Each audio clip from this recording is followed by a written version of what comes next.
지금 전 세계가 충격에 휩싸였습니다. 캄보디아와 중국이 동시에 무너지고 있습니다. 세계 은행조차 막을 수 없었던 자금 세탁망. 그러나 대한민국의 사이버 금융팀이 움직이자 그 거대한 범죄 카르텔의 자산은 단 1초 만에 증발했습니다.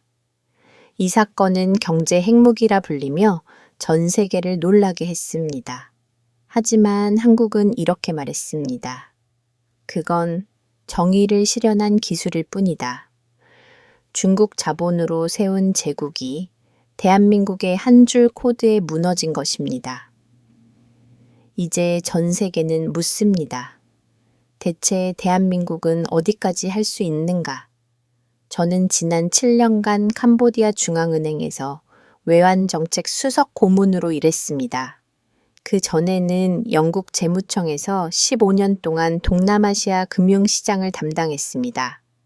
오늘 제가 여러분에게 들려드릴 이야기는 제 인생에서 가장 충격적이었던 7일간의 기록입니다. 바로 2025년 10월 14일부터 21일까지의 일주일 동안 일어난 일입니다. 단 7일 만에 제가 7년 동안 몸담아온 캄보디아 금융 시스템이 어떻게 무너져 내렸는지 그 과정을 실시간으로 목격했습니다. 그리고 그 붕괴의 중심에는 바로 한국이 있었습니다. 처음에는 한국 정부의 강경한 태도가 이해되지 않았습니다. 솔직히 말해 과민 반응이라고 생각했습니다. 하지만 지금 돌이켜보면 한국은 처음부터 정확히 알고 있었던 것이었습니다. 캄보디아가 얼마나 취약한 구조인지, 그리고 어떻게 압박해야 하는지를 말이죠. 저는 영국인입니다. 그리고 제가 일하는 곳은 캄보디아였습니다. 10월 14일, 영국과 미국이 동시에 캄보디아를 향해 방아쇠를 당겼을 때 저는 그 한가운데에 있었습니다. 영국 재무청에서 보낸 공문을 읽으며 7년간 함께 일했던 캄보디아의 기관들이 하나씩 무너지는 것을 지켜봐야 했습니다. 그날부터 7일간 저는 매일 아침 출근해 컴퓨터를 켜고 숫자들을 확인했습니다. 외환 보유고, 예금 인출액 은행 유동성. 숫자는 거짓말을 하지 않습니다. 그리고 그 숫자들은 매일 조금씩 그러나 확실하게 캄보디아가 끝나가고 있다는 것을 보여주고 있었습니다. 또한 국제사회의 신뢰를 잃었을 때 어떤 결과가 따라오는지도 보여주고 있었죠. 자, 이제 그 이야기를 시작합니다. 2025년 10월 14일 이전으로 돌아가 보죠. 2024년 말부터 이상한 소문들이 들려왔습니다. 시아누크빌 지역에서 거대한 건물들이 세워지고 있다는 얘기였어요. 외국인들이 대거 유입되는데 그곳에서 일하는 사람들이 좀처럼 밖으로 나오지 않는다는 겁니다. 범죄 단지라는 단어가 처음 들렸을 때 저는 솔직히 좀 과장된 표현이라고 생각했습니다. 동남아시아. 어디에나 있는 불법 도박장이나 사채업 정도겠거니 했죠. 2025년 초대사관에서 캄보디아 정부에 공식항해 서한을 보냈다는 소식을 들었어요. 한국인들이 캄보디아에서 납치되고 있다는 내용이었습니다. 중앙은행 내부 회의에서의 문제가 언급되었을 때 한 고위 관료가 이렇게 말했습니다. 그건 내무부 소관이죠. 우리는 경제를 봐야 합니다. 범죄 문제는 경찰이 알아서 처리할 겁니다. 저도 그 말에 동의했어요. 금융정책 담당자로서 저는 것이 경제 지표에 집중해야 했으니까요. 치 문제는 제 영역이 아니라고 생각했습니다. 지금 생각하면 참 어리석었죠. 7월 27일 캄보디아 정부가 전국적으로 대규모 단속을 시작했습니다. 9월 14일까지 계속되니 작전에서 무려 18개 지역이 동시에 수색되었고 20개국 출신 3,400명이 체포되었어요. 저는 그 숫자를 보고 깜짝 놀랐습니다. 3,400명이요. 이게 단순한 범죄 조직이 아니구나 하는 생각이 들었죠. 그런데 더 놀라운 건 그중에 한국인이 상당수 포함되어 있다는 사실이었어요. 정확한 숫자는 공개되지 않았지만 나중에 확인해 보니 수백 명 단위였습니다. 웬치, 범죄단지, 태자단지, 망고, 단지 이름만 들어도 소름 끼치는 장소들이었어요. 거기서 벌어진 일들을 나중에 알게 되었을 때 저는 정말 충격을 받았습니다. 사람들이 감금되어 있었어요. 강제로 일을 시켰고요. 보이스 피싱 투자 사기, 로맨스 캠, 온갖 범죄를 저지르게 만들었죠. 돈을 못 벌어오면 전기 충격기로 고문했다고 합니다. 심지어 캄보디아 경찰 일부도 이들과 결탁해 있었어요. 범죄의 조직에 넘긴 경찰관도 있었다고 합니다. 그걸 들었을 때 저는 말이 안 나오더군요. 9월 중순부터 한국 정부의 태도가 확연히 달라지기 시작했어요. 한국 대사가 직접 캄보디아 외교부를 방문했고 언론에는 한국 외교부 대변인이 캄보디아 당국에 적극적인 협조를 촉구하는 성명이 나왔습니다. 그런데 캄보디아 정부의 반응은 솔직히 말하면 좀 오만했어요. 한 고위 관료는 비공개 회의에서 이렇게 말했습니다. 한국이 너무 예민하게 구는 것 같은데요. 우리도 최선을 다하고 있습니다. 범죄자들은 이미 체포했고요. 또 다른 관료는 이런 말까지 했어요. 한국 관광객이 줄어든다고요.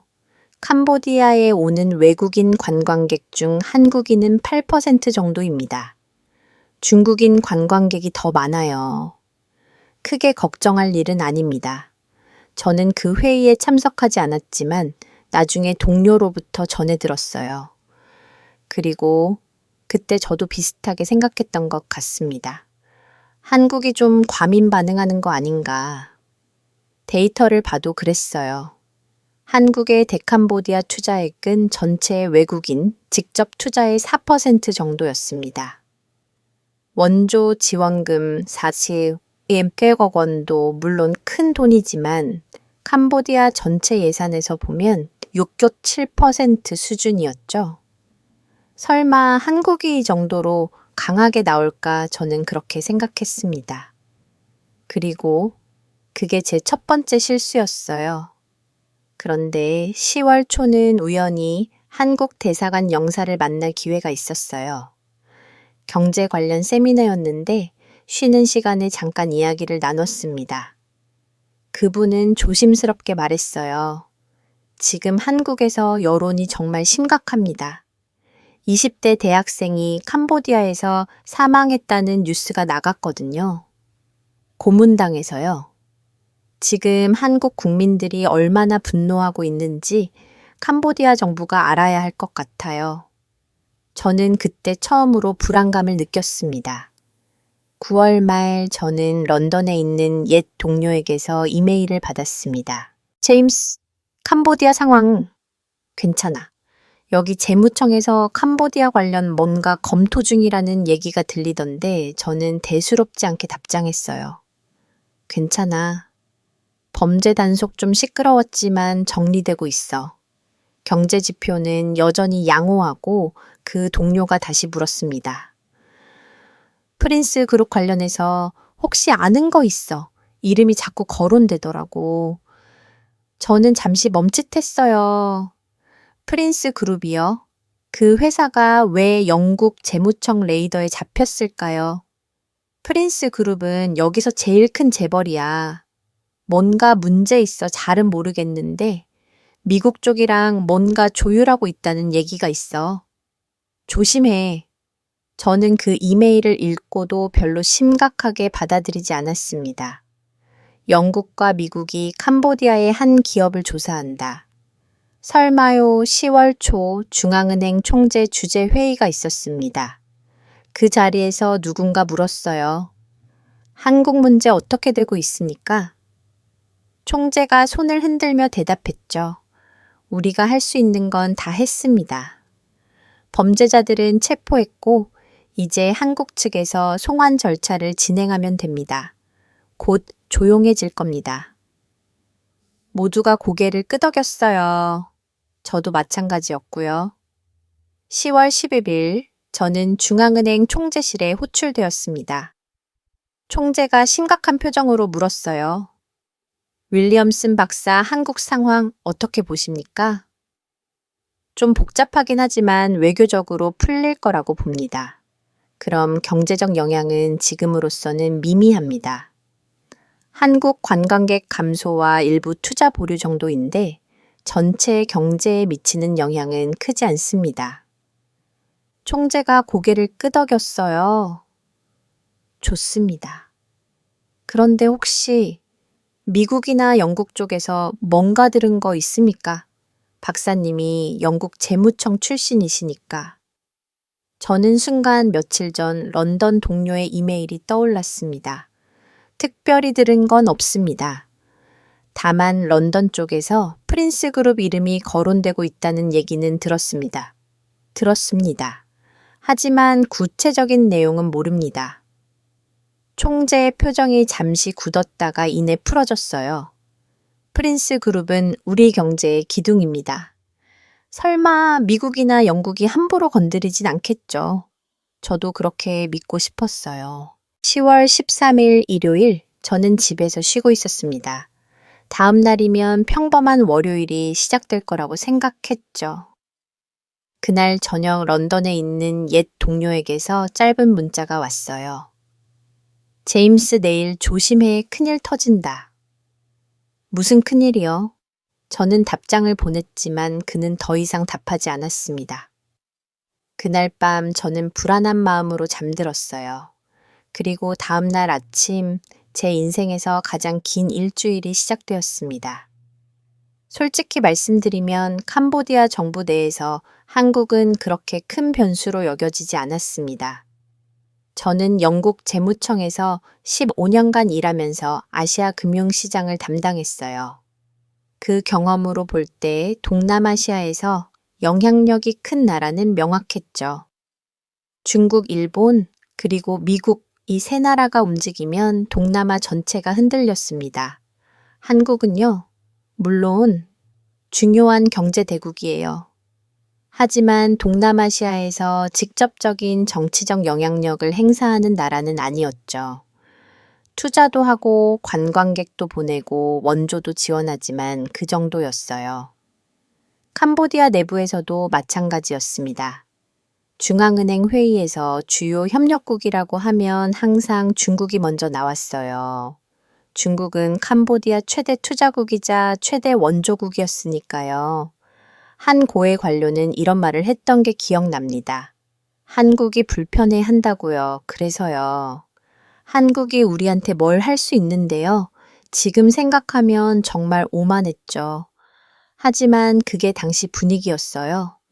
그런데 9월 말부터 이상한 징조들이 나타나기 시작했습니다. 첫째, 한국 관광객이 눈에 띄게 줄어들었어요. 9월 마지막 주 푸놈펜 공항의 한국발 입국자가 전년 동기 대비 35% 감소했습니다. 저는 그 보고서를 보고 뭐 일시적인 현상이겠지 했어요. 둘째, 한국 기업들이 신규 투자를 보류하기 시작했습니다. 한국 상공회의소 캄보디아 지부에서 비공식적으로 전해진 얘기로는 본사들이 캄보디아 상황이 정리될 때까지 대기하라는 지시를 내렸다고 하더군요. 셋째, 그리고 이게 좀 이상했는데요. 한국 대사관 직원들이 갑자기 부쩍 바빠졌어요. 평소에는 한 달에 한두 번 정도 캄보디아 정부 부처를 방문하던 사람들이 9월 말부터는 거의 매일 어딘가를 돌아다니고 있었습니다. 뭔가 준비하고 있구나 하는 느낌이 들었어요. 하지만 정확히 무엇을 준비하는지는 몰랐습니다. 10월 초는 우연히 한국 대사관 영사를 만날 기회가 있었어요. 경제 관련 세미나였는데 쉬는 시간에 잠깐 이야기를 나눴습니다. 그분이 제게 물었어요.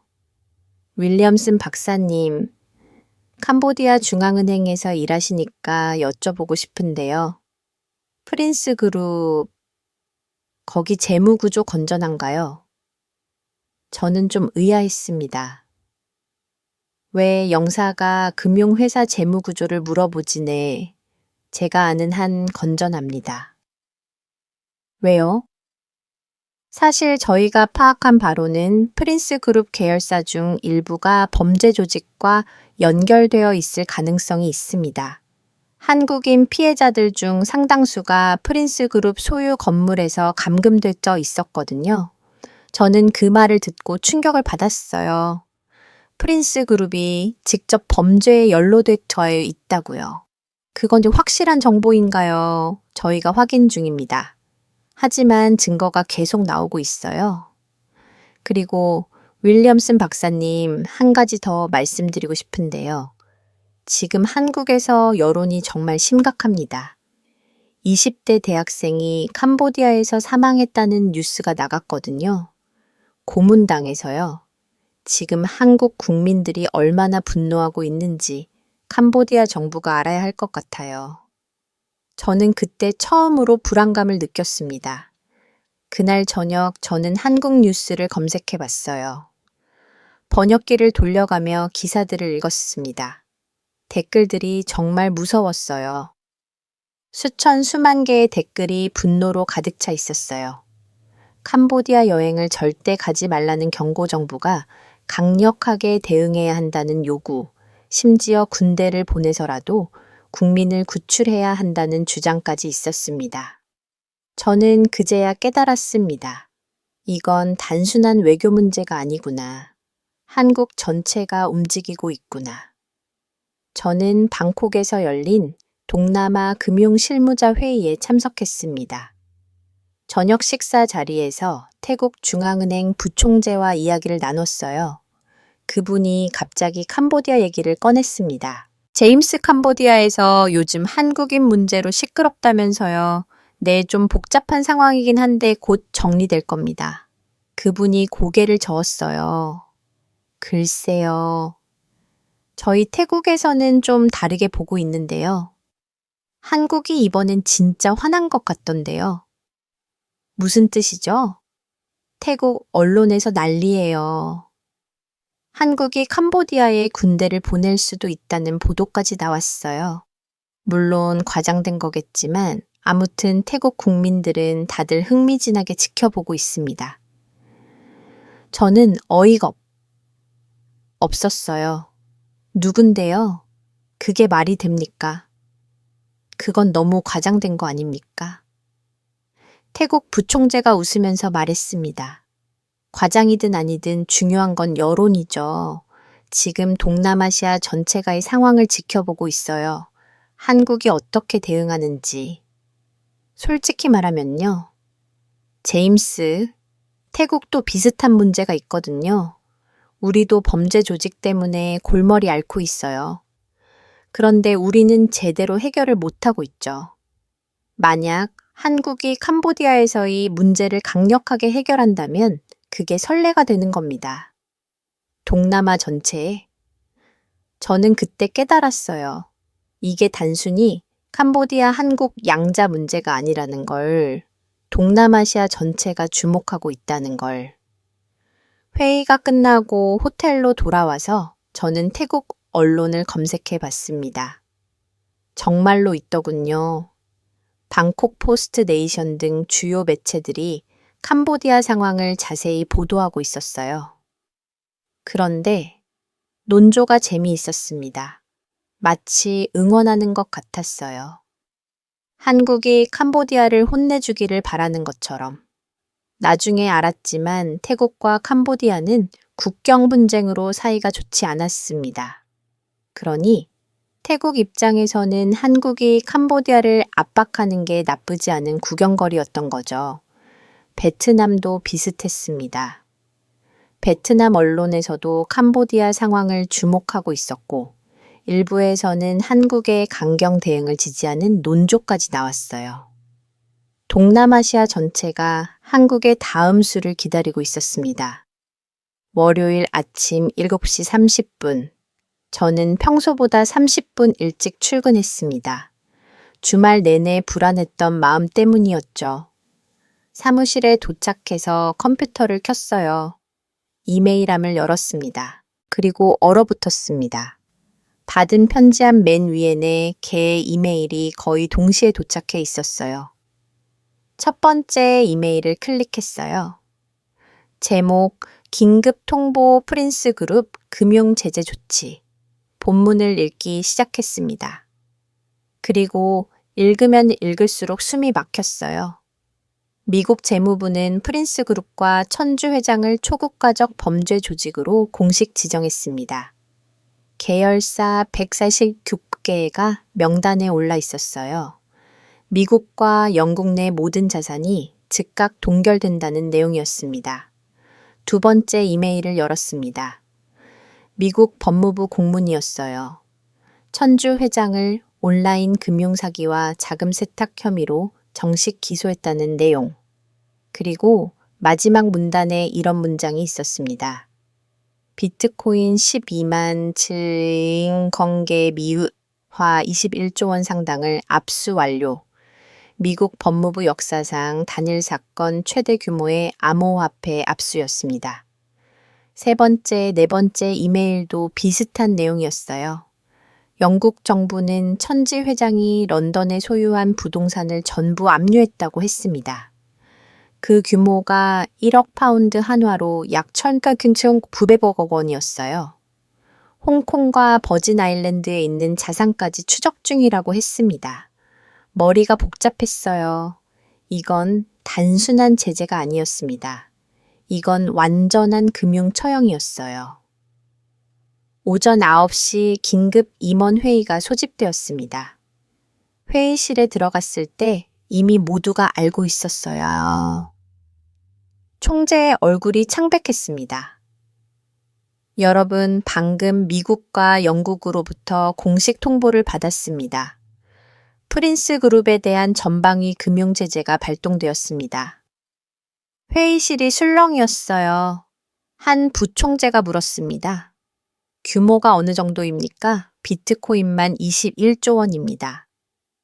런던 부동산 7,900억, 그리고 미국, 영국, 유럽 연합 전역에서 프린스 그룹 계열사 146개 전체가 금융망에서 차단되었습니다.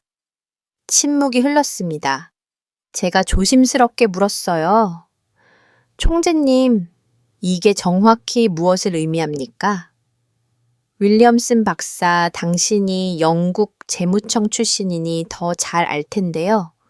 이게 무슨 의미인지 저는 천천히 대답했습니다. 프린스 그룹은 이제 달러를 쓸 수 없습니다. 파운드도 쓸 수 없고요. 유로화도 마찬가지입니다. 국제 금융 시스템에서 완전히 차단된 겁니다. 그럼 프린스 은행은 프린스 은행의 모든 해외 송금이 막힙니다. 국제 결제 시스템 접근이 불가능해지니까요. 다른 임원이 급하게 물었어요. 그럼 우리 중앙은행은요? 우리도 프린스 은행과 거래하고 있는데 2차 제재 위험이 있습니다. 만약 우리가 프린스 그룹과 계속 거래하면 우리도 제재 대상이 될 수 있어요. 회의실이 다시 술렁이었습니다. 총재가 단호하게 말했어요. 즉각 프린스 그룹과의 모든 거래를 중단하십시오.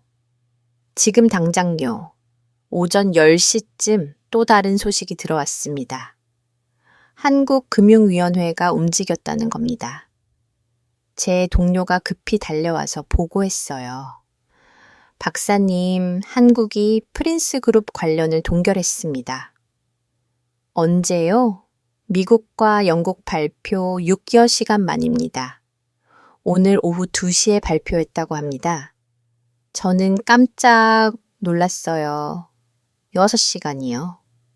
어떤 은행들입니까? 한국의 5개 금융기관이 캄보디아에서 처리하던 프린스 그룹 관련 전액입니다. 저는 컴퓨터로 돌아가서 한국 뉴스를 검색했습니다. 정말로 나와 있었어요. 한국금융위원회는 미국, 영국의 제재 발표 직후 즉각 대응했습니다. 프린스 그룹과 연결된 모든 거래를 차단했고 관련 자금을 동결했어요. 그리고 더 충격적인 내용이 있었습니다.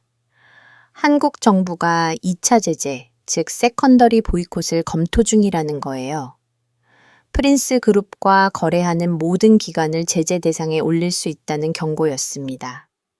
저는 그제야 깨달았습니다. 한국은 준비하고 있었던 거예요. 미국, 영국과 사전에 조율하고 발표 시점을 맞춰서 동시다발적으로 움직인 겁니다. 이건 우연이 아니었어요. 계획된 공격이었습니다. 오후가 되자 시장에서 이상한 움직임이 포착되기 시작했습니다. 프린스 은행 지점들에서 예금 인출 무의가 급증했다는 보고가 들어왔어요. 아직 대규모는 아니었지만 분명히 평소보다 많았습니다. 그리고 더 심각한 소식이 들어왔습니다. 시아누쿠빌에 있던 중국 범죄 조직원들이 대거 이동하고 있다는 겁니다. 라오스, 미얀마 등 인접국으로 급히 탈출하고 있다고 했어요. 한 정보 담당자가 말했습니다. 태국 언론에서 이상한 보도가 나오고 있습니다. 한국이 캄보디아에 군대를 파견할 준비를 하고 있다는, 그게 사실입니까? 확인된 건 아닙니다. 하지만 한국 국회에서 일부 의원들이 군 투입을 주장했다는 건 사실입니다. 저는 태국 언론을 확인했어요. 방콕 포스트가 돼서 특필하고 있었습니다. 한국의 군사 개입 가능성을 다룬 기사였어요. 물론 과장된 내용이었지만 동남아시아 전역에 이 소문이 퍼지고 있었습니다. 베트남 언론도 비슷한 보도를 내보냈어요.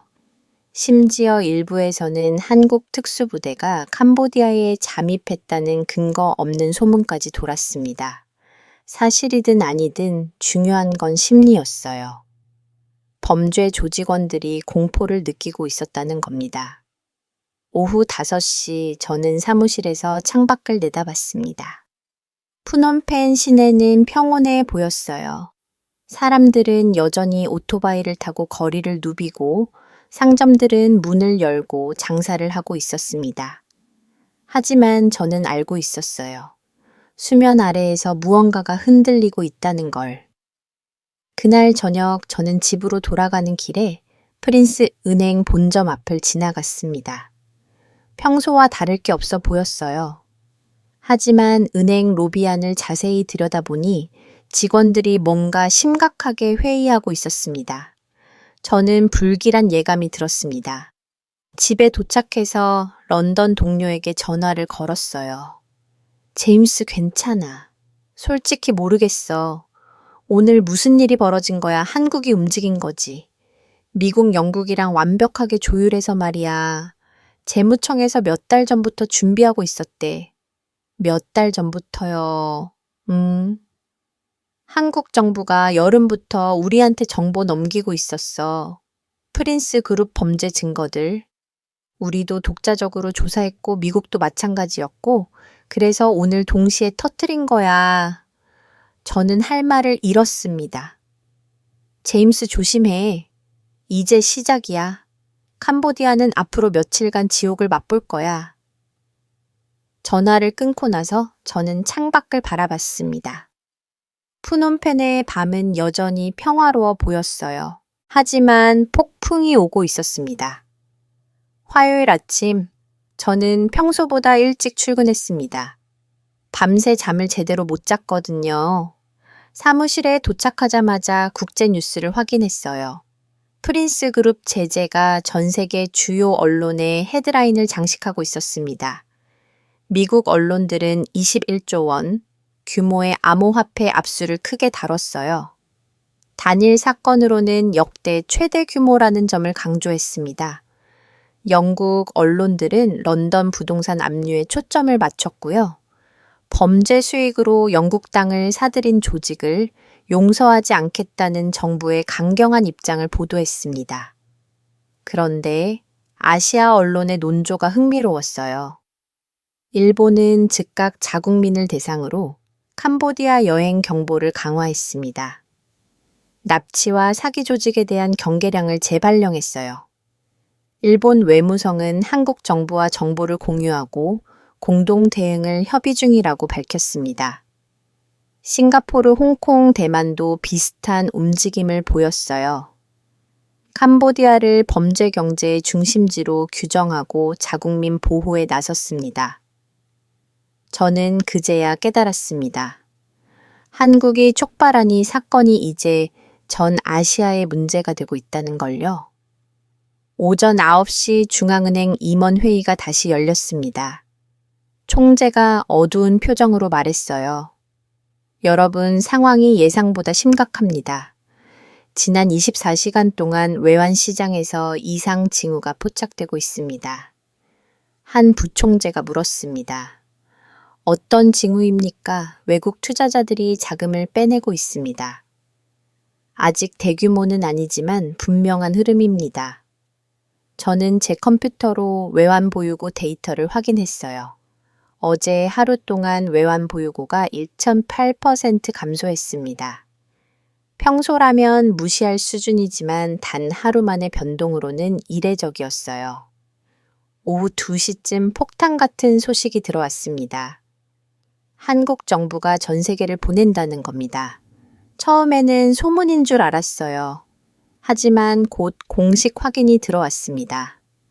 한국 합동대응팀이 경찰 190명과 함께 캄보디아로 오고 있다는 거예요. 대한항공 전 세계를 띄워서요. 그러니까 다음 날이었습니다. 경찰 190명이요. 전 세계까지 띄운다고요. 이건 정말 심각한 건데요. 저는 한국 뉴스를 다시 확인했습니다. 한국 정부는 캄보디아에 억류된 한국인 64명을 송환하기 위해 대규모 대응팀을 파견한다고 발표했어요. 외교부, 법무부, 경찰청이 합동으로 움직이는 전례 없는 작전이었습니다. 그런데 태국과 베트남 언론의 반응이 가관이었어요. 태국 방송 들으니 소식을 톱뉴스로 다뤘습니다. 일부 채널에서는 전문가를 불러서 한국의 군사력을 분석하기까지 했어요. 한국이 동남아시아에서 가장 강력한 군대를 보유한 나라 중 하나라는 점을 강조했습니다. 베트남도 비슷했습니다. 한국의 강경 대응을 상세히 보도하면서 베트남도 자국민 보호를 위해 더 적극적으로 나서야 한다는 여론이 이었어요. 그리고 가장 흥미로운 건 태국 방송의 논조였습니다. 한 앵커는 이렇게 말했어요. 한국은 자국민을 지키기 위해서라면 전세기도 보내고 경찰 190명도 보냅니다. 우리는 어떻습니까? 우리도 캄보디아에 피해자가 있습니다. 하지만 우리 정부는 무엇을 하고 있습니까? 태국 국민들은 한국의 대응을 부러워하고 있었어요. 그리고 동시에 캄보디아를 비난하고 있었습니다. 그날 아침 시아누쿠빌에서 이상한 보고가 들어왔습니다. 범죄 단지들이 텅텅 비어가고 있다는 겁니다. 웬치, 단지, 태자단지, 망고, 단지 그 악명 높은 장소들에서 사람들이 급히 빠져나가고 있었어요. 현지 정보원 보고에 따르면 중국 조직원들이 짐을 급히 싸서 라오스와 미얀마 국경으로 향하고 있다고 했습니다. 한 정보 담당자가 보고했어요. 어제 하루 시아쿠빌에서 출국한 중국인 숫자가 평소의 3배입니다. 대부분 육로로 국경을 넘고 있습니다. 왜 이렇게 급하게 움직이는 겁니까? 한국 전세기 때문인 것 같습니다. 한국이 정말 군대를 보내는 게 아니냐는 공포가 퍼지고 있어요. 한국은 경찰을 보냈을 뿐인데 범죄 조직들은 군대가 온다고 믿고 도망치고 있었습니다. 심리전이었어요. 그리고 한국은이 심리전에서 완벽하게 승리하고 있었습니다. 오후 3시 인천공항에서 전 세계가 이륙했다는 소식이 들어왔습니다. 한국 합동대응팀 190명을 태운 전 세계가 캄보디아로 향하고 있었어요. 캄보디아 정부는 긴급 대책 회의를 열었습니다. 외교부 장관이 직접 공항으로 나가서 한국 대응팀을 맞이하기로 했어요. 저는 그 모습을 보면서 생각했습니다. 불과 한 달 전만 해도 캄보디아 관료들은 한국을 무시했었죠. 한국이 우리한테 뭘 할 수 있는데라고 말했었어요. 그런데 지금은요, 외교부 장관이 직접 공항에 나가서 머리를 숙이고 있었습니다. 그날 저녁 프린스 은행에서 첫 번째 균열이 나타났습니다. 일부 대규모 예금주들이 예금 인출을 요청하기 시작했다는 보고가 들어왔어요. 아직 일반 고객들까지는 아니었지만 부유층과 기업 고객들이 움직이고 있었습니다. 중앙은행 총재가 긴급히 저를 호출했습니다. 윌리엄슨 박사, 프린스 은행 상황이 어떻습니까? 지금 당장은 괜찮습니다. 대규모 예금주들이 불안해하고 있습니다. 만약 이들이 동시에 예금을 인출하기 시작하면 총재가 한숨을 쉬었어요. 뱅크런이 일어날 수 있다는 말이군요. 네. 그리고 프린스 은행만의 문제가 아닐 수 있습니다. 프린스 은행이 무너지면 다른 은행들로 불안이 전이될 겁니다. 시스템 위기가 온다는 건가요? 저는 고개를 끄덕였습니다. 가능성이 있습니다. 총재는 창밖을 바라봤어요. 한국은 정확히 어디를 겨냥한 걸까요? 저는 잠시 생각했습니다. 모든 곳입니다. 범죄 조직, 프린스 그룹, 그리고 캄보디아 정부 자체를요. 우리를요. 한국은 캄보디아가 범죄 조직을 방치했다고 봅니다. 아니, 어쩌면 공모했다고 생각할 수도 있어요. 그래서 이렇게 강하게 나오는 겁니다. 캄보디아 전체를 압박해서 구조적 변화를 만들려는 거죠. 총재가 조용히 말했습니다. 우리가 완전히 밀렸군요. 저는 대답하지 않았습니다. 대답할 필요가 없었어요. 숫자가 모든 걸 말해주고 있었으니까요. 그날 밤 저는 사무실에 늦게까지 남아서 데이터를 분석했습니다. 외환보유고는 이틀 만에 3.2% 감소했어요. 프린스 은행 예금은 5% 줄어들었습니다. 관광산업은 사실상 멈춰섰고 신규 투자는 전무했습니다. 그리고 가장 무서운 거니 모든 계단 3일 만에 벌어진 일이라는 거였어요. 일주일이면 캄보디아 금융 시스템이 위험 수준에 도달할 수 있었습니다. 한국 전 세계가 푸놈펜 공항에 도착했습니다. 그리고 캄보디아는 이제 더 이상 버틸 곳이 없었습니다.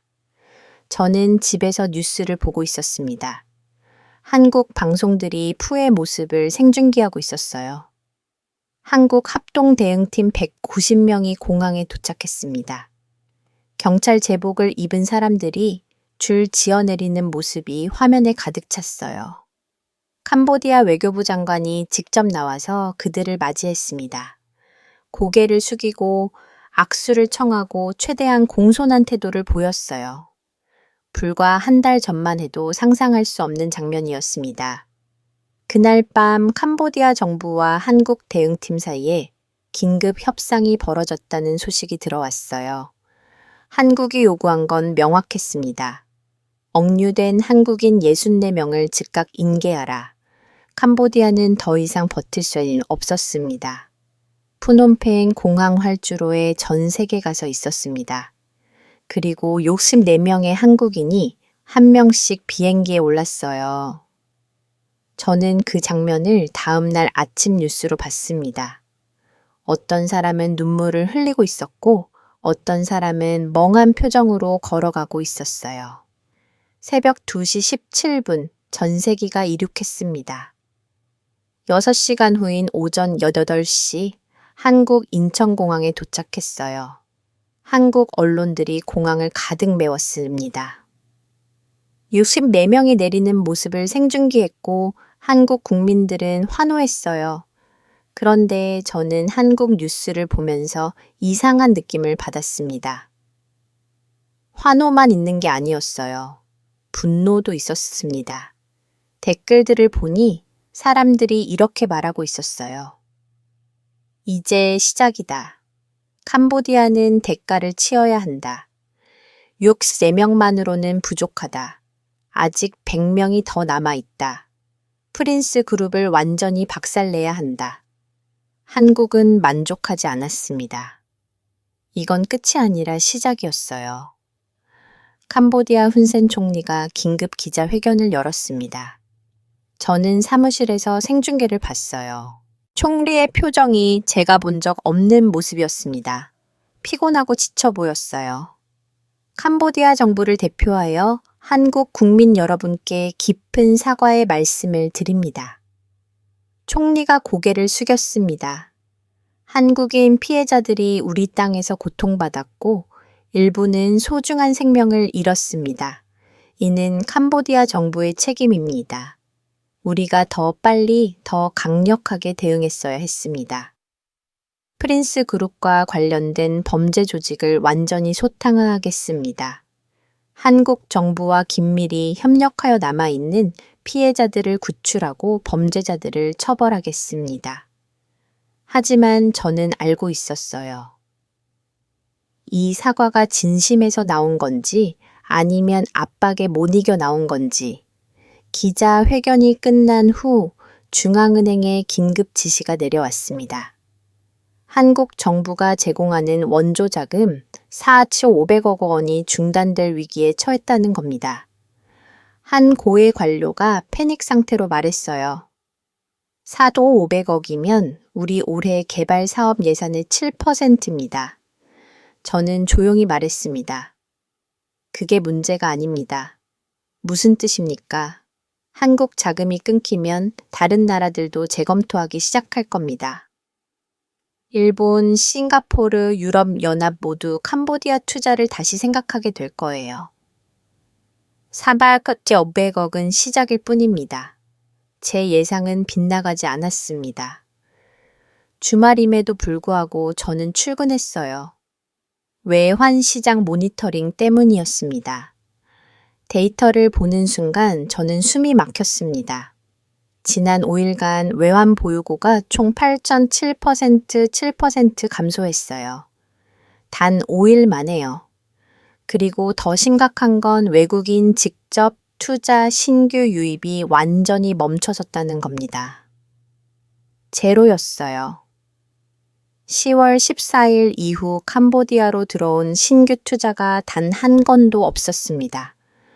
저는 국가별 자금 흐름을 분석했어요. 한국 자금이 제일 먼저 빠져나갔습니다. 이건 예상했던 거였죠? 그런데 일본 자금도 움직이기 시작했어요. 싱가포르 투자자들도 마찬가지였습니다. 가장 충격적인 건 중국이었어요. 중국은 캄보디아 최대 투자국입니다. 전체 외국인 투자의 40% 이상이 중국 자금이었어요. 그런데 그 중국 자금도 빠져나가기 시작했습니다. 저는 부총재에게 보고했어요. 중국 투자자들이 움직이고 있습니다. 얼마나요? 지난 3일간 약 12억 달러가 빠져나갔습니다. 부총재의 얼굴이 창백해졌어요. 중국마저 왜입니까? 저는 천천히 설명했습니다. 중국 투자자들은 미국의 2차 제재를 두려워하고 있습니다. 만약 캄보디아가 계속 프린스 그룹을 비호한다면 캄보디아와 거래하는 모든 기관이 제재 대상이 될 수 있어요. 중국 기업들도 미국 달러를 써야 하니까 위험을 감수할 수 없는 겁니다. 그럼 우리가 할 수 있는 게 뭡니까? 저는 대답하지 못했습니다. 한국에서 또 다른 소식이 들어왔습니다. 송환된 64명 중 58명에게 구속영장이 청구되었다는 겁니다. 저는 처음에 이해가 안 갔어요. 피해자들을 왜 구속합니까?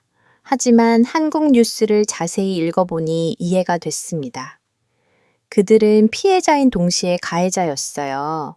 처음에는 속아서 캄보디아에 갔지만 나중에는 범죄 조직의 일원이 되어 다른 한국인들을 속였던 겁니다. 한국 경찰은 이들을 전국 경찰서에 분산 수용하고 개별 조사를 진행했어요. 누가 피해자이고 누가 가해자인지를 철저히 가려내고 있었습니다. 48명이 정식으로 구속되었다는 소식이 들어왔습니다. 그리고 그날 또 다른 비극적인 소식이 전해졌어요. 캄보디아 시아노쿠빌의 한 호텔에서 50대 한국인 남성이 숨진 채 발견되었다는 겁니다.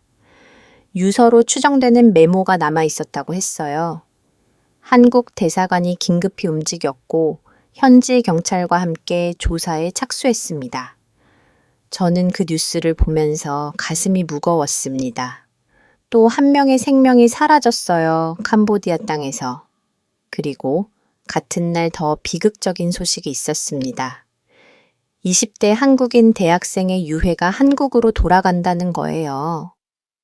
캄보디아 범죄 단지에서 고문당해 숨진 그 청년이었습니다. 저는 한국 뉴스 생중계를 봤어요. 공항에 가족들이 나와 있었고 관을 덮은 태극기가 보였습니다. 한국 국민들의 분노가 폭발했어요. 댓글들이 끝없이 올라왔습니다. 캄보디아를 용서할 수 없다. 프린스 그룹을 완전히 없애야 한다. 이제 경제 제재로 끝내야 한다. 저는 그때 깨달았습니다. 한국은 멈추지 않을 거라는 걸. 그리고 그날 아침 제가 가장 두려워하던 일이 시작되었습니다. 저는 사무실 컴퓨터 앞에 앉아서 주말 동안 축적된 데이터를 분석하고 있었습니다. 그리고 화면에 나타난 숫자들을 보면서 저는 손이 떨렸어요. 외환 보유고 일주일 만에 11.3% 감소. 외국인 직접 투자 7일간 신규 유입제로 관광 수입 전주 대비 67% 급락. 프린스 은행 예금 6일간 8.2%의 2% 감소. 캄보디아 경제가 무너지고 있었어요. 그것도 실시간으로 저는 급히 보고서를 작성했습니다. 총재에게 즉각 보고해야 했어요. 오전 10시 긴급 임원 회의가 소집되었습니다. 제가 보고를 시작했어요. 지난 7일간의 데이터를 분석한 결과 캄보디아 경제는 심각한 위기 상황에 직면했습니다. 화면에 그래프를 띄웠어요. 모든 지표가 급락하는 모습이 선명하게 보였습니다. 외환 보유고가의 속도로 계속 감소한다면 약 45일 후에 위험 수준에 도달합니다. 국제 결제에 차질이 생길 수 있다는 의미입니다. 한 부총재가 물었습니다.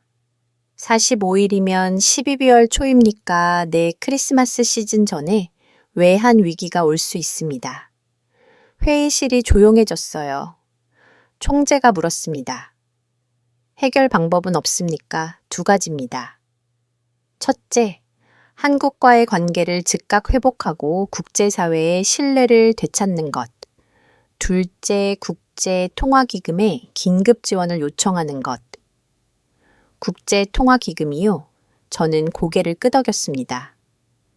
네. 하지만 국제통화기금 지원을 받으려면 엄격한 조건을 받아들여야 합니다. 구조조정, 긴축 재정. 그리고 저는 잠시 말을 멈췄어요. 프린스 그룹 완전 해체를 요구받을 겁니다. 그날 오후 한국에서 결정적인 소식이 들어왔습니다. 한국금융위원회가 프린스 그룹 관련 912억 원을 정식으로 동결했다는 겁니다.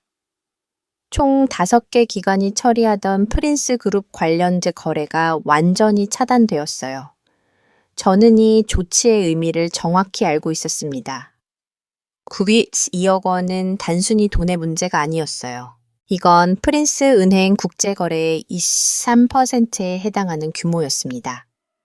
프린스 은행은 한국 금융기관들을 통해 탈러를 조달하고 국제송금을 처리하고 무역 결제를 진행했어요. 그런데 그 통로가 막힌 겁니다. 박사님, 프린스 은행에서 긴급 요청이 왔습니다. 중앙은행이 유동성을 지원해 달라고요. 얼마나 필요하다고 합니까? 최소 5억 달러입니다. 불가능합니다. 우리 외환 보이고도 지금 위험한 상황인데 프린스 은행을 지원할 여력이 없어요. 그럼 프린스 은행은 저는 대답하지 않았습니다. 대답할 필요가 없었어요. 프린스 은행은 이제 혼자 살아남아야 했습니다. 그날 저녁 또 다른 소식이 들어왔어요. 한국 정부가 2차 제재, 즉 세컨더리 보이콧을 본격적으로 검토하기 시작했다는 겁니다. 프린스 그룹과 거래하는 모든 금융기관을 제재 대상에 올릴 수 있다는 경고였어요. 이건 캄보디아 전체 금융 시스템에 대한 위협이었습니다. 외교부에서 긴급 공문이 왔습니다.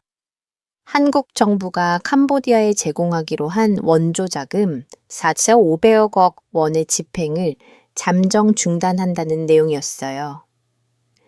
이유는 명확했습니다. 캄보디아 정부의 범죄 조직 대응이 불충분하고 한국인 피해자 보호에 실패했기 때문 저는 이 공문을 읽으면서 캄보디아의 올해의 개발 예산 계획을 떠올렸습니다. 4,500억 원으로 계획된 사업들이 있었어요. 도로 건설 프로젝트, 교육시설, 개선 농촌 전기화, 사업 의료 인프라 확충이 모든 게 멈추는 겁니다.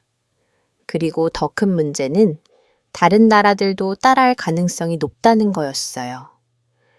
실제로 다음 날 일본 정부도 캄보디아 원조 프로그램을 재검토하기 시작했다는 소식이 들어왔습니다. 유럽연합도 마찬가지였어요. 한국이 문을 닫자 다른 나라들도 하나둘씩 문을 닫기 시작한 겁니다. 저는 계산기를 두드렸습니다. 한국 4,500억, 일본 예상 2억, 유럽연합 예상 1억 총 7,500억 원이 사라질 수 있었어요. 이건 캄보디아 국내 총생산의 약 2008%의 8%에 해당하는 규모였습니다. 오후 늦게 중앙은행 총재가 저를 불렀습니다. 윌리엄슨 박사, 솔직하게 말씀해 주십시오. 우리가 버틸 수 있습니까? 저는 잠시 망설였어요. 하지만 거짓말할 수는 없었습니다. 지금 상태로는 어렵습니다. 얼마나 어렵습니까? 최악의 경우 2개월 내에 외환 위기가 올 수 있습니다. 그리고 만약 프린스 은행에서 뱅크런이 발생한다면 저는 말을 멈췄어요. 총재가 제 말을 이었습니다. 금융 시스템 전체가 무너질 수 있다는 말이군요. 네, 총재는 창밖을 바라봤습니다. 한국을 우리가 너무 얕잡아 봤습니다. 저는 대답하지 않았습니다. 그날 밤 저는 사무실을 나와 거리를 걸었어요. 푸놈펜 시내는 여전히 활기차 보였습니다. 사람들은 저녁 식사를 하고 오토바이를 타고 웃고 떠들고 있었어요. 하지만 저는 알고 있었습니다. 수면 아래에서 무언가가 무너지고 있다는 걸, 그리고 그 균열이 곧 수면 위로 터져 나올 거라는 걸, 다음 날 아침이면 모든 게 바뀔 거라는 걸. 제 휴대폰이 울렸습니다. 중앙은행 비상상황실에서 온 전화였어요. 박사님, 프린스 은행 푸놈펜 본점 앞에 사람들이 모이고 있습니다. 저는 재빨리 옷을 입고 사무실로 달려갔습니다. 컴퓨터를 켜자마자 실시간 모니터링 화면을 띄웠어요. 프린스 은행 각 지점에 CCTV 영상이 보였습니다. 그리고 저는 제가 가장 두려워하던 광경을 목격했습니다. 프린스 은행 본점 앞에 줄이 서 있었어요.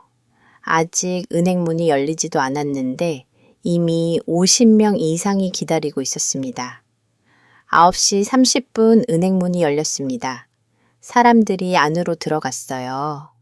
그리고 10분도 안 돼서 줄이 더 길어졌습니다. 현장 직원이 급히 보고했습니다. 모두 예금 인출을 요청하고 있습니다. 전액기요. 얼마나 빠져나가고 있습니까? 지금 분당 약 2억 리씩입니다. 저는 계산기를 두드렸어요. 분당 2억 리이면 시간당 20억 리 달러로 환산하면 약 300만 달러였습니다. 만약 이 속도가 하루 종일 계속된다면 다른 지점은 어떻습니까? 시아누크빌 지점에서도 같은 상황입니다. 바탄빵 시립에서도 사람들이 모이기 시작했습니다. 뱅크런이었습니다. 제가 7일 내내 두려워하던 그 최악의 시나리오가 현실이 되고 있었어요. 오전 10시 프린스 은행 본점 앞줄이 100명을 넘어섰습니다. 뱅크런입니다. 프린스 은행 전국 지점에서 동시다발적으로 발생하고 있습니다. 유동성은 얼마나 됩니까? 프린스 은행이 보유한 현금은 약 8억 달러입니다. 하지만 예금 총액은 50억 달러가 넘습니다. 그럼 만약 예금주 10%만 동시에 인출을 요청해도 프린스 은행은 현금이 바닥납니다. 오전 11시 30분. 첫 번째 비상신호가 들어왔습니다. 프린스 은행 시아누크빌 지점이 현금 부족으로 일시 영업을 중단했다는 겁니다. 점심시간이 되자 더 많은 사람들이 몰려들었어요. 회사원들이 점심시간을 이용해서 은행으로 달려온 겁니다. 오후 1시 바탐빵 지점도 문을 닫았습니다. 오후 2시 시에미립 지점 영업 중단. 저는 실시간으로 숫자를 추적하고 있었어요. 오전 9시부터 오후 2시까지 5시간 동안 프린스 은행에서 빠져나간 현금이 약 12억 달러였습니다. 프린스 은행 보유 현금의 15%가 단 5-5시간 만에 증발한 겁니다. 그리고 가장 무서운 건 이게 전국 17개 지점 중 문을 연만 일어난 일이란 거였어요. 오후 3시 45분. 프린스 은행본 로비에서 소동이 벌어졌다는 보고가 들어왔습니다. 한 고객이 자기 예금을 인출할 수 없다며 직원에게 소리를 지르고 있었어요. 다른 고객들도 불안해하기 시작했습니다. 오후 4시 정각 프린스 은행 본점이 임시 휴업에 들어갔습니다. 공식 이유는 시스템 점검이었어요. 하지만 모두가 알고 있었습니다. 현금이 바닥났다는 걸. 오후 5시 제가 총재에게 최종 보고를 올렸습니다. 오늘 하루 프린스 은행에서 인출된 현금은 약 16억 달러입니다. 보유 현금의 20%가 사라졌습니다. 내일은요? 내일도 이 추세가 계속된다면 프린스 은행은 48시간 내에 지급 불능 상태에 빠질 것입니다. 오후 6시쯤 더 무서운 소식이 들어왔습니다. 다른 은행들에서도 예금 인출이 증가하기 시작했다는 겁니다. 아클레다 은행, 캄보디아 퍼블릭 뱅크, 캐나디아 뱅크, 프린스 은행만의 문제가 아니었어요. 불안이 금융 시스템 전체로 번지기 시작한 겁니다. 한 부총재가 당황한 목소리로 말했습니다. 이건 시스템 위기입니다. 저는 고개를 끄덕였어요. 네. 만약 내일도 이 상황이 계속되면 캄보디아 은행 시스템 전체가 유동성 위기에 빠질 수 있습니다. 긴급 대책 회의가 열렸습니다. 총재가 물었어요. 중앙은행이 긴급 유동성을 공급할 수 있습니까? 저는 데이터를 확인했습니다. 현재 우리 외환 보유고는 110억 달러입니다. 하지만 이미 11% 이상이 빠져나간 상태고요. 만약 우리가 은행들에게 긴급 지원을 한다면요. 우리 자신의 외환 보유고가 위험 수준까지 떨어질 수 있습니다. 그리고 그렇게 되면 국제통화기금 긴급 지원을 요청해야 합니다. 국제통화기금이 도와줄까요? 조건불로요. 하지만 그 조건이 매우 가혹할 겁니다. 프린스 그룹, 완전 해체 범죄 조직, 완전 소탕 그리고 구조 조정. 회의실이 조용해졌습니다. 그리고 바로 그날 오전 9시 17분에 시작된 뱅크런이 캄보디아를 끝으로 몰아가고 있었습니다. 저는 거의 밤을 새웠습니다. 데이터를 분석하고 시나리오를 작성하고 보고서를 준비했어요. 오전 7시 긴급 임원 회의가 소집되었습니다. 저는 화면에 그래프를 띄웠어요. 이것이 지난 8일간 캄보디아에서 일어난 일입니다. 저는 다음 슬라이드로 넘어갔어요. 그리고 이것이 경제적 피해입니다. 외환 보유고 감소 11.3%, 약 12억 달러. 외국인 투자 중단 신규 유입제로 관광 수입 손실 97% 감소. 원조 자금 중단 최소 7,500억 원, 프린스 은행 예금 유출 20%의 10억 달러. 이것이 한국을 건드린 대가입니다. 회의실이 조용했습니다. 한 부총재가 떨리는 목소리로 물었어요. 우리가 버틸 수 있습니까? 3가지 조건이 충족되어야 합니다. 첫째, 한국과의 관계를 즉각 회복해야 합니다. 둘째, 프린스 그룹을 완전히 해체해야 합니다. 셋째, 국제통화기금의 긴급 지원을 받아야 합니다. 하지만 그 모든 것을 해도 살아남을 수 있을까요? 저는 솔직하게 대답했습니다. 확신할 수야 없습니다. 그러나 하지 않으면 확실히 무너집니다. 오후 사무실에 혼자 남아 깊은 생각에 잠겼습니다. 7년 전 제가 캄보디아에 처음 왔을 때 이곳의 가능성을 보았습니다. 젊은 인구 성장하는 경제 그리고 개발 잠재력. 그러나 이제는 다른 것들도 보게 되었습니다. 부패 범죄 조직과의 결탁 외국인 피해자에 대한 무관심, 그리고 무엇보다 중요한 신뢰의 상실. 한국은 캄보디아에게 무엇을 증명했을까요? 첫째, 작은 나라도 단호할 수 있다는 것. 한국은 동남아시아에서 중국이나 미국만큼 큰 영향력을 가진 나라가 아니었습니다. 그러나 한국은 자국민을 지키기 위해서라면 모든 수단을 동원할 준비가 되어 있었습니다. 경찰 190명, 전세기, 국제 공조 경제. 한국은 단계적으로 그러나 확실하게 압박을 높여갔습니다. 둘째, 국제 공조의 힘. 한국은 혼자 싸우지 않았습니다. 미국, 영국과 완벽하게 조율했습니다. 일본, 싱가포르, 유럽연합도 함께 움직였습니다.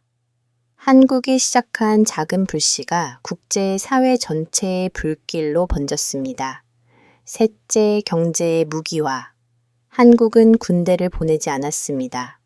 폭탄도 떨어뜨리지 않았습니다. 그러나 금융제재 투자 중단 원조 차단과 같은 경제적 수단만으로도 한 나라를 무릎을 꿇릴 수 있다는 것을 증명했습니다. 넷째, 여론의 힘. 한국 국민들의 분노가 정부를 움직였고 정부의 행동이 국제사회를 움직였습니다. 민주주의 국가에서 국민의 목소리가 얼마나 강력한 무기가 될 수 있는지를 보여주었습니다.